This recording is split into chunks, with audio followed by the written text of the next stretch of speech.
retreat with the guys, hanging out, listening to great music, worshiping.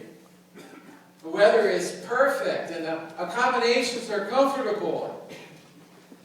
And 1 minute you're sitting around drinking coffee and fellowshipping, and next thing you know, you're bumper to bumper on the expressway, wondering what kind of bad mood your boss is going to be in today.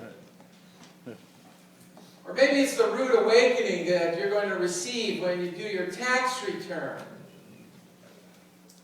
You know, you're using one of those software programs, and that has the numbers up at the top there. You're dreaming about how you're going to spend the refund until you notice that the number that your tax program shows is the bottom line is big and red, and all of it's going to the government.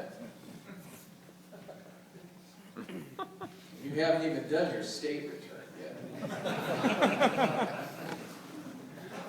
That's what happens when you come down from the mountaintop. You come down hard. Like someone who's just had the rug pulled out from under them. I think that's what it must have been like when Jesus, Peter, and James, and John came down from the mountain here in Mark 9, 14 through 29. Imagine the letdown it must have been for them. Jesus, Peter, James, and John just had this great experience where Peter, James, and John get a glimpse of heaven. Jesus is transfigured. Moses and Elijah appear.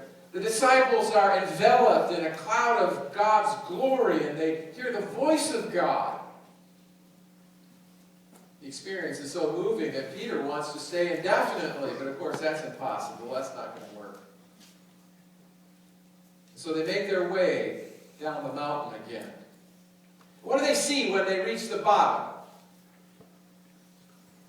Well, they see the crowd.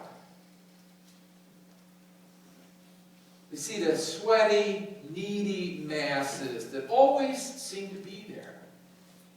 Even when Jesus and the disciples try to get away for a few days, somehow the crowd always knows how to find them.